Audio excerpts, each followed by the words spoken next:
All in Sports Network. We love sports. It is October 1st. It is 11:30 p.m. and Oklahoma still sucks.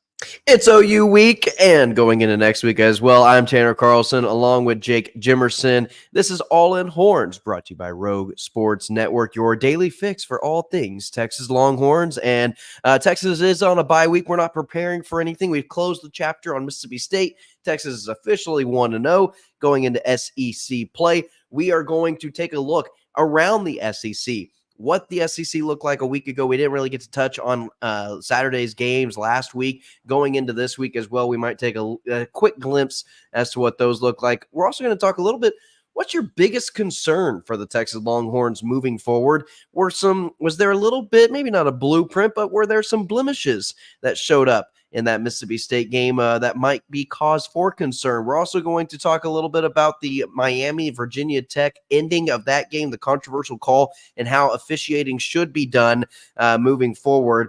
And then also we'll end it with a little bit of talk about the worldwide news of NIL red shirts. I don't know if that's the term. I'm going to coin it here on All in Horns. So if you start hearing it being caught on nationally, you heard it here first. NIL red shirts and how that is going to affect the college football landscape, not only this season, but possibly moving forward, and what type of guidelines the NCAA can implement to prevent it from happening and affecting teams' futures and regular seasons moving forward. So with that all being said, let's go ahead and get started in the show. Jake, how are you doing today, man? Doing good. It feels like it's going to be a long wait for this game. It does. We've been chomping for a real football game for a little while now, and having to wait a whole week in between the games is going to be pure torture. That's just how I feel at all times of the day right now. Yeah. Not only that too is I also think that this is kind of feeling a little bit to start off that Michigan feel. You kind of start to get those butterflies, except now it's kind of extended times 2. But yeah, you're starting to get these like Michigan Wolverine feeling and week 2 vibes going up again. And I've been wanting that feeling again. I want to come out and I just want to beat the crap out of OU and it just be like, yeah, Texas again showed why they are the number 1 team in the country. Jake, a lot of teams, a lot of AP voters as well, do not think that the Texas Longhorns are the number 1 team in the country, which is why they have put them down to number 2 in the country. What are some concerns?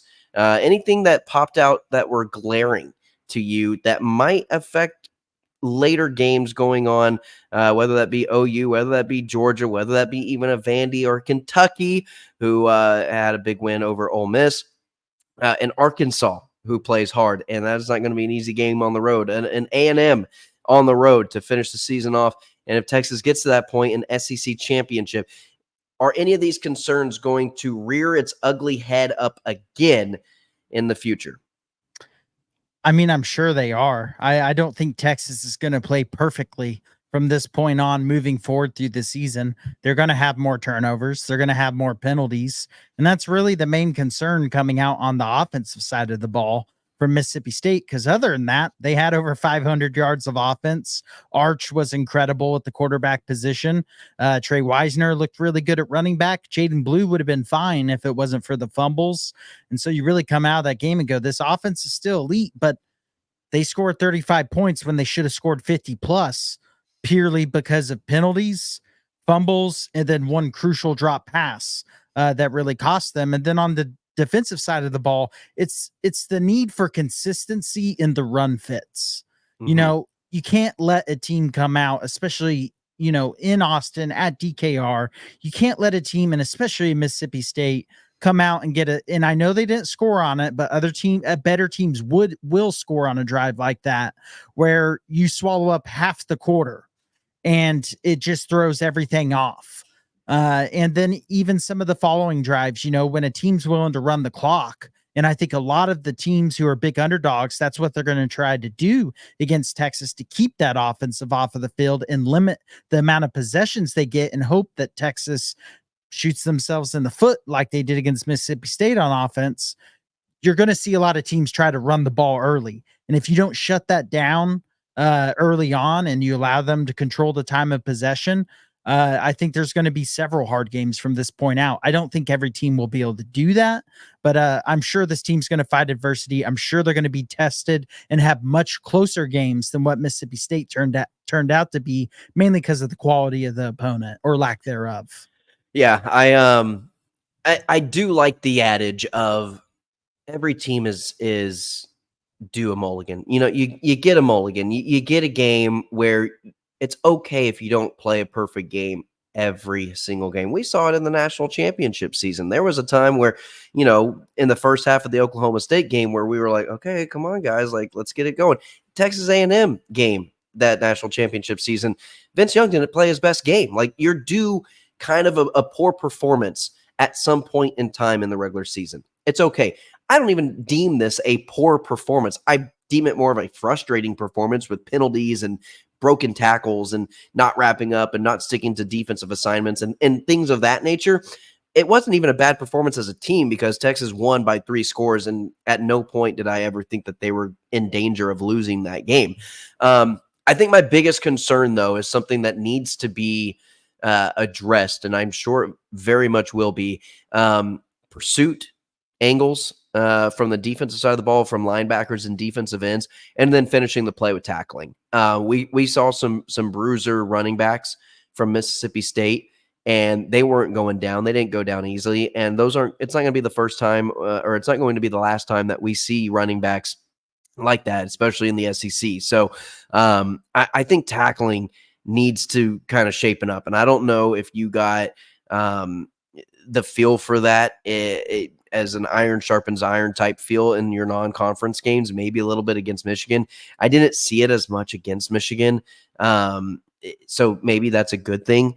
But against Mississippi State, that was my biggest glaring concern. It wasn't even the penalties, because penalties, you can clean those up. You can be better at that. Texas has not shown a history of having a lot of penalties. That was the only game this season where I was like, okay, what's going on here? And I think a lot of those, like we mentioned in yesterday's episode, was a lot of those were just bogus holding penalties. They weren't even legit flags. You know, it was just bad officiating. And so I do think the tackling is something that I can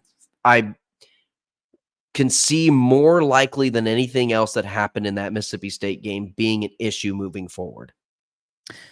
Yeah, but at the same time, if penalties haven't been a consistent issue, neither has tackling. At the end of the day, they did play Michigan, who had better running backs than Mississippi State, unquestionably, and tackling was not an issue.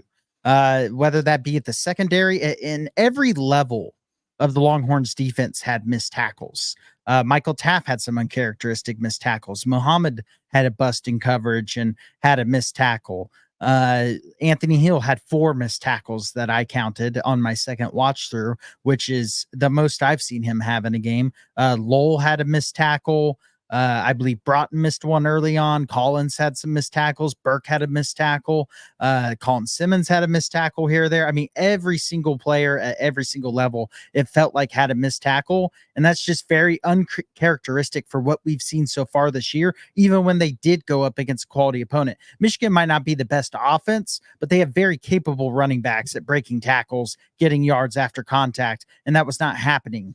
And so unless that shows up against Oklahoma, I'm not too worried. I'm not saying tackling is going to be perfect. It never is in college football, but I don't think we're going to see to the level of missed tackles that we saw very often throughout this year. I think that's going to be, at the end of the year, we look back and say, wow, that was one of Texas's sloppiest performance just as far as discipline goes. And they lucked out that they were playing a not so good team. I thought it was a C+C game from Texas as a whole.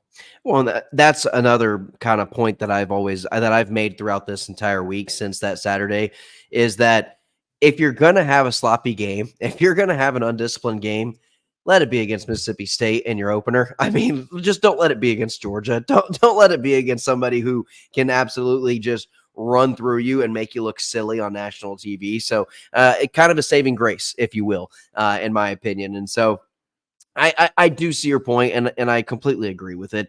It's just, you know, for the sake of the segment, I do think if there's any concern after that game, if the tackling rears its ugly head again in a game in which you could definitely lose, that could be a benefactor of us losing a game more so, in my opinion, than I think like penalties or sloppy play in terms of turnovers also are a bad thing. But I don't see this team being turnover heavy. I don't see it happening. Not with the scheme in with Quinn being at quarterback. I know he has his tendencies from time to time.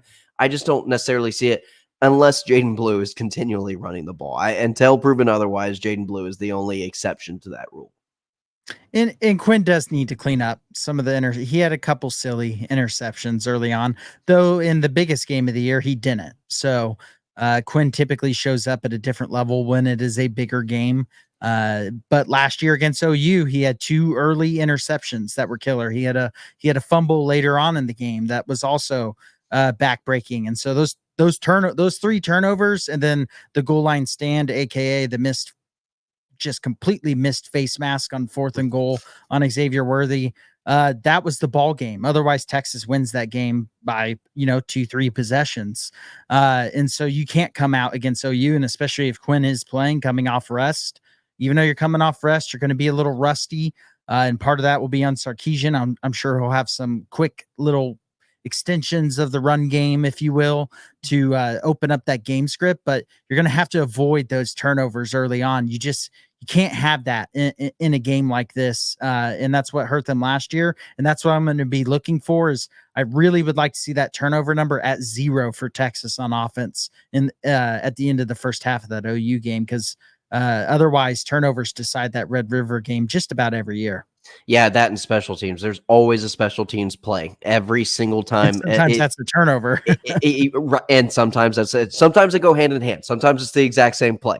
But yeah, that's with Quinn practicing going into the Mississippi State week and him being available in practice throughout the Mississippi State prep, going into this bye week, throughout the bye week, and then also obviously next week going into the OU game.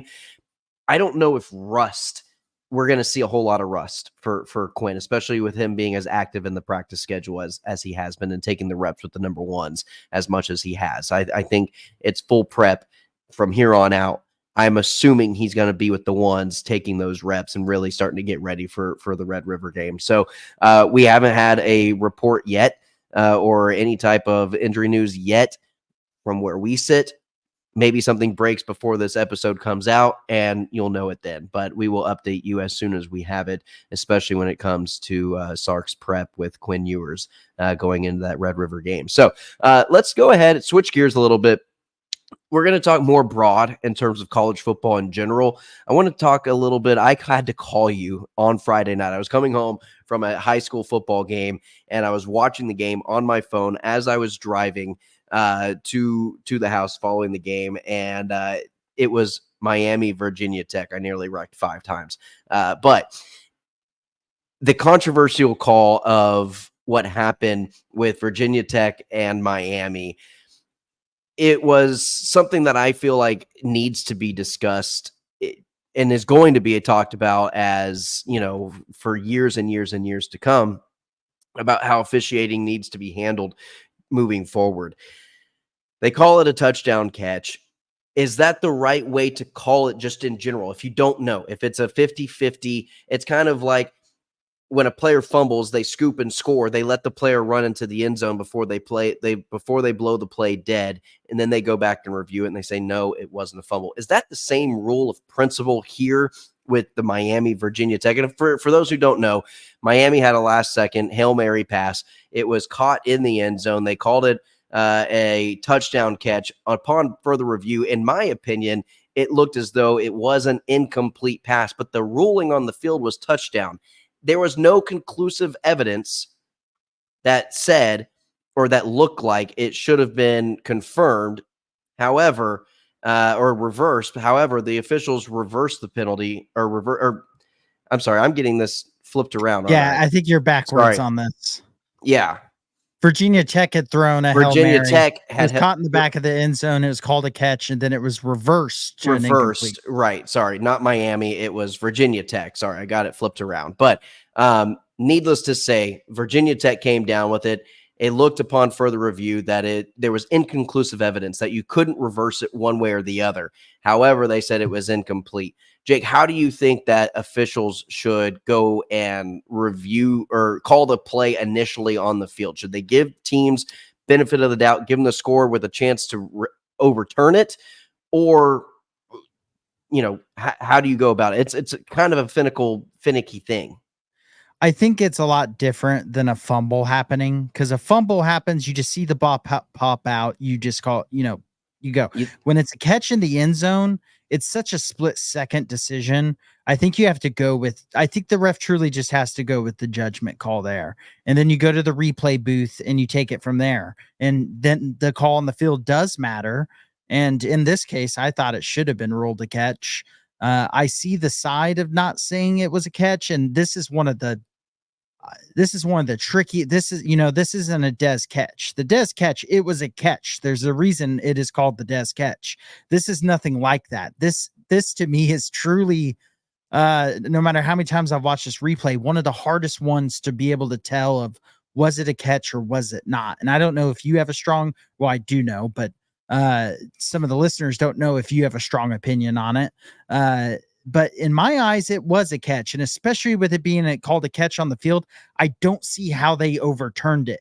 And if it was called an incomplete on the field, I think it would have been hard to overturn it as well. That's how close it was. Right. So that's where I'm at. My whole stance on this is they've always told us when they first started replaying and reviewing scores and reviewing turnovers, whether that be NFL, college, what have you, it has always been inconclusive evidence. If it's inconclusive, if you cannot determine whether or not it is incomplete or a catch, you have to go with the ruling on the field. The ruling on the field was a touchdown. There was nothing to say watching the replay, and I've watched it 100 times. Did he come down with it? Was his leg down? Was his butt down? Was he still in the air? Was he propped up on a defender? Was the defender out of bounds that knocked the ball out? The defender's out of bounds and knocks it out of bounds. He can't do that. The play's dead. It's over. It's a catch. There's so many things that happen in a millisecond of real time. There's no way you can get it right on the field. That's why the call on the field is so important. If he called it incomplete on the field and they came back and confirmed it was incomplete, I'd say, you know what? They got it right. Good call, refs. Miami wins the game. It's the fact that they called it a touchdown on the field and they came back with inconclusive evidence and they reversed it. That's where I have a big problem with it. Yeah, because I don't have a problem with them calling it a touchdown on the field. That's such a split second decision that I think you call truly what you believe it was. That is the only way to make that call. It is just too close. You don't know what view they had. I mean, that's an impossible situation. I don't blame the referee for that. I would like to hear, and this is where I wish, referees were talked to after the game, and that could come along with making them full-time employees. There's certainly enough money in the sport to do it, not only at the NFL, but even at the college level. Especially the power four they levels. Can afford to pay referees full-time. Yeah. Yes, Shocked. a very good salary at that. Maybe but referees I would just should like have to hear the NIL. reasoning. I would like to hear the reasoning as to why it was overturned, because to me there was just nothing conclusive about it. And if you disagree, talk about it in the comments, because I'd be curious to see what everyone else is feeling about it. But if I was Virginia Tech, man, I still wouldn't be sleeping right now after that game, because they should have had a top 10 win. Yeah, I feel robbed 100%. And again, it all comes down to just what I think you're right. Whether it's NFL, college football, college basketball, NBA, these referees need to be held accountable whenever their calls determine the outcome of a game. I don't care what anybody says. Well, you could have done this in the first quarter. You shouldn't let it fall in the referee's hands. Sometimes it does fall in the referee's hands, whether you like it or not. It just does. That's part of sports.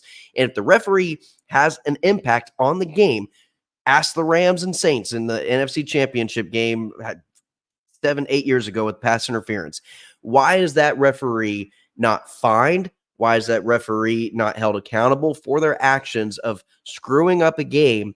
Because if they're not held accountable, then mistakes are going to continually keep happening, and there's not going to be any kind of repercussion. A player can't go out and say something to the media or do something on the field without getting a fine. It should be the same standard held to the officials who are literally controlling these games. They're controlling the outcome of the game. So, yeah, I'm with you. I think there needs to be some sort of higher standard that is held for these officials, how they get off so easily without having to answer for their mistakes, where the players and coaches, they have to. The officials should too, especially if they impacted in a negative way. And I'm not even saying this official in this instance impacted it in a negative way. I just like to know the explanation of the reasoning, that the conversation that went on from them. And I think it was in Charlotte, wherever the ACC headquarters is, what that conversation was being had. That's all I want to know. Just show the video and have them show what they saw. And then you can have the discussion. And if anything, it can be a learning point, because then, the powers that be could come together and say, okay, this is not a catch and this is why. Mm-hmm. And then that be the standard moving forward, because at all levels of football, it's gotten a little bit better over the years, but I still don't think anyone truly feels comfortable in knowing what's a catch when it comes to a situation like that where the ball pops out late. Ever since the Calvin Johnson play so many years ago, it has truly not been clear what a catch is, and that continues. And that was the perfect example of that, and it, especially being an overturn, as we've said over and over, it's just such a game deciding moment, and an impactful moment for the playoff, that we're going to be talking about it at the end of the year if Miami gets in with one loss or two losses, especially. That's something that could have changed the entire playoff outlook. And I think that's why it's worth discussing in depth and kind of seeing what everyone else thinks on Say this Miami, subject, because it's something that needs to be fixed. What if Miami makes the ACC championship this year and wins the ACC championship, gets a bye week out of this, but instead, if that game is overturned, they don't even make an ACC championship game, and they have to get in as one of the later seeds, even if it's not even whether or not they make the playoffs or not. Getting that first round bye, Jake, we talked about it last week in our buy or sell segment. Getting that first round bye is probably going to be the determining factor on whether or not you win a national championship or not. So big implications there, especially as we move forward into the season. Well, let's go ahead, switch gears a little bit, Jake. Last week in the SEC, we're going to hit these games briefly. We do want to touch on them. We didn't get to talk about them after Saturday, and so this is kind of our first chance of kind of looking at the SEC schedule. A lot of close games, a lot of big implications in all of them. Number 24, Texas A&M beats Arkansas 21-17, 12-1 in their last 13 since 2012, I believe. A&M has just dominated that series. Hang the banners for the Aggies, but it was another good game. And Marcel Reed is he's undefeated. He's winning football games as the starting quarterback for A&M. With Connor Wegman kind of getting back healthy, should he be implemented back into the starting lineup, or should they stick with Reed?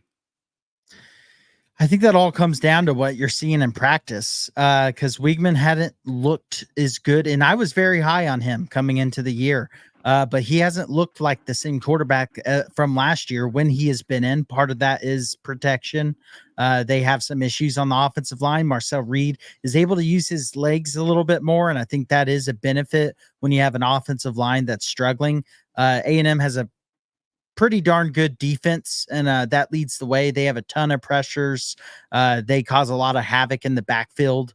But on the offensive side, their offensive line is the biggest weakness. And so unless Wegman's just really impressing in practice, I think you stick with the hot hand. But it certainly sounds like they're going to try to work Wegman back in. And there's still a lot of their fan base that thinks he should be brought back in. And I do see why, because he has shown that he's an elite level passer when he is playing to his top ability. And that's the reason why he was a 5-star recruit. But in the games that he has played this year, he has just not shown that yet.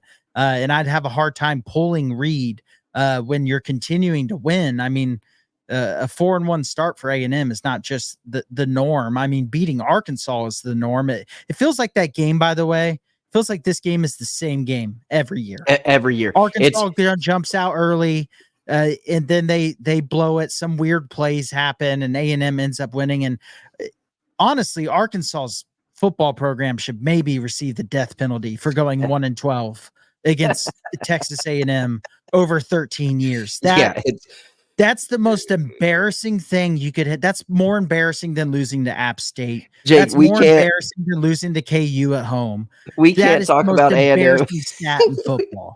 We can't talk about A&M. You were doing so good with giving them compliments. Their defensive line is good. They got a quarterback who might work better with They're the 1-12 offensive line. in 13 years. If You Texas can't- goes 1-12 in 13 years against A&M, I'll do what the K-State fan did.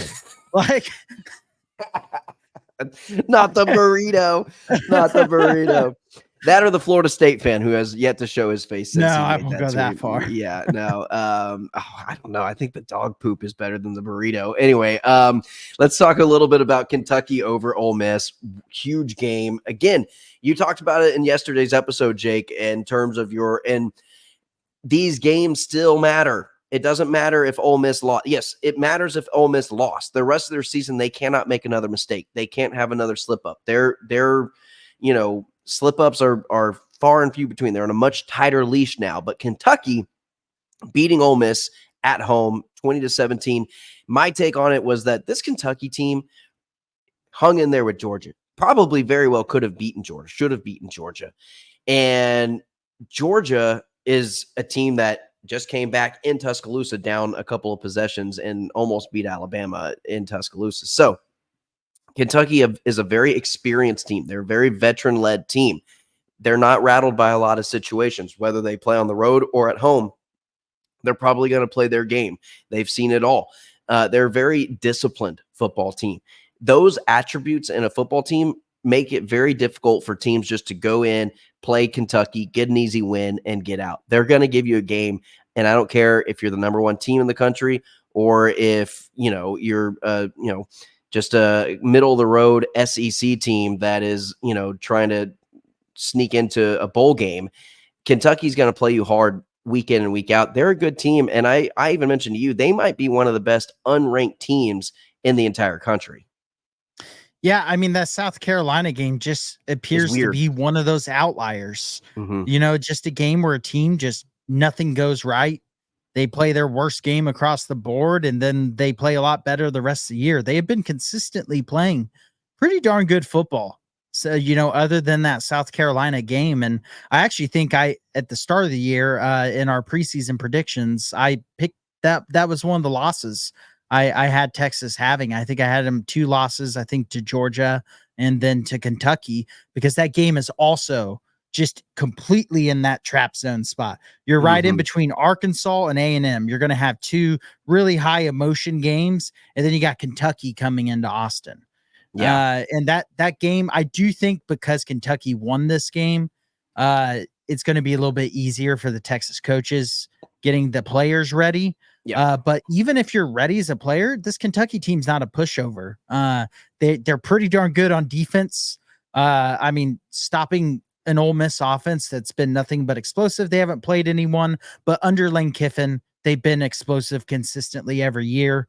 And look what they did to Georgia's offense. They held them to 12 points. They just scored, what was 34 on the road in Tuscaloosa. Now, a lot of that was playing hero ball. We kind of talked about that last episode, but you have to sooner or later tip your hat to Kentucky and say, this is a pretty good football team. This is a very capable football team, especially on the defensive side of the ball.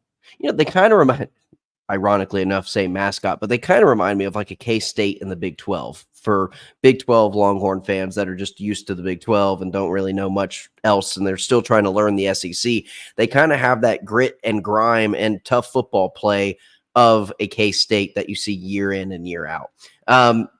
Oklahoma, their comeback win over Auburn, 27-21.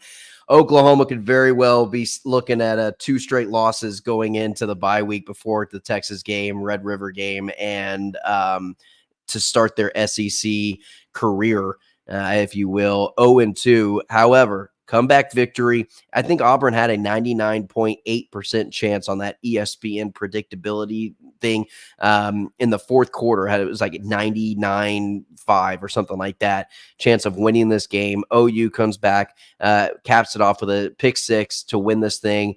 And it just seems like OU kind of skated by against one of the worst offenses in the country, and they actually Auburn's starting quarterback Thorne came back and played a heck of a game. Aside from that one play that lost it to him. You Freeze has said it. If we could just stop throwing the ball to the other team, he said it week in and week out, and it certainly showed its face in this game. They win that game if he doesn't make that pick six.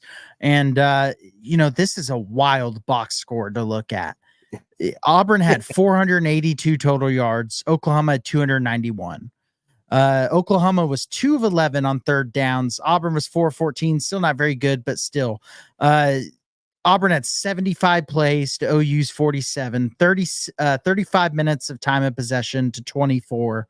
They had less penalty yardage. They had 26 first downs to OU's 11. Wow. They lost this game. Yeah. I there was a stat that I saw that I think Auburn had outgained their last two opponents by like 300 something yards combined, and they'd lost both of them at home. And they are truly snatching losses from the jaws of victory week in and week out so far. They kind of have this feel to me that if they can kind of get things, and I mentioned this a few weeks ago, if they can kind of get things, just not stop turning the ball over, fix the mistakes of shooting yourself in the foot, and they can just play a clean football game. They seem like a team that can actually maybe put a couple losses on some team schedules that are shouldn't win those games if you're Auburn, and so I'm thinking they could be an upset alert team week in and week out. They're probably capable of doing it. It's just a matter of putting it all together and actually fixing those mistakes and playing a clean game for 4 quarters. Well, they're going to have plenty of opportunities because they play Georgia. They play Georgia this weekend. Then they have a bye. Then they play Missouri. Then they play at Kentucky. They play home against Vanderbilt, which is not like it used to be. Then they have Louisiana Monroe. Then they have A&M and Alabama to end it, and it's at Alabama.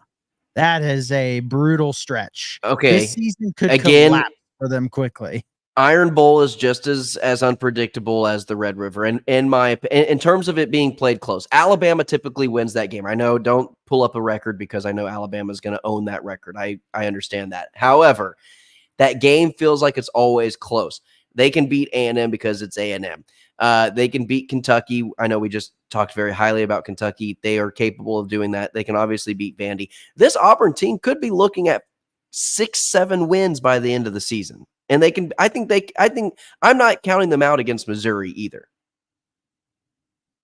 No, I mean, Missouri, we'll see this weekend. We're going to find out one way or another about Missouri. If they go into College Station and win that game with an A&M team that has been playing well, I know I say mean things about them. You deserve it, Aggies. But you are playing good football right now. They are a good football team. They are not a great football team. They are a good football team.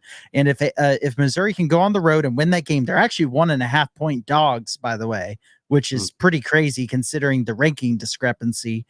Tells you how much Vegas cares about the AP poll. But if they can go in and win that football game, we'll know Missouri's got things going in the right direction. And, these couple of close games against teams that shouldn't have been close are nothing but a blip on the radar.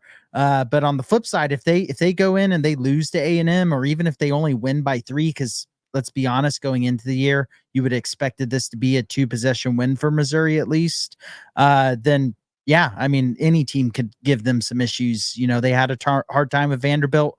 They had a hard time with Boston College. I don't think Boston College or Vanderbilt are better than A&M or that much better than an Auburn. So it's going to be interesting to see how Missouri turns out this next week. But for Auburn, they better get some wins, because otherwise you feel like the locker room will just collapse. That's the main concern there is with that schedule. If the locker room collapses, the effort falls. They very well could only win 1 more game, maybe 2 more games with that schedule. And I would agree with that. If Auburn won 2 more games this season, I wouldn't be surprised. However, if they win 4 or 5 more games, I also would not be surprised. I'm just putting that out there. I just think that they are a capable team. They're capable of being a 7-win team. I think ceiling and maybe max out at 8 tops.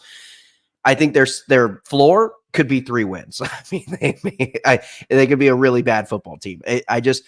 They're one of those teams. You don't know if they ever put it together for a full picture for a stretch of games. They might string together something. Who knows? Anyway, we did not get on the topic of the NIL red shirts. I really want to. It is 35 minutes into the show. That conversation is going to be a 10 to 15 minute long conversation between Jake and I. As much as I want to go for an hour talking to you people about this, it might have to wait for tomorrow's episode. So I apologize that we did not get there. However, we will get there. It is a topic of discussion. We've got plenty of time before Texas's next game. So we have interviews lined up already. Talking Texas OU. We've got some great guests. So please like, share, subscribe, put your alerts on. The more you watch, the more you subscribe, help our channel out. We will keep giving you the best Texas content that we know how to give you. Again, Tuesday through Friday, these episodes come out at 12 noon each and every single day. And then following the Texas Longhorn football game, we will give you our immediate reactions on Saturday. And as always, ladies and gentlemen, hook 'em. All in Sports Network. We love sports.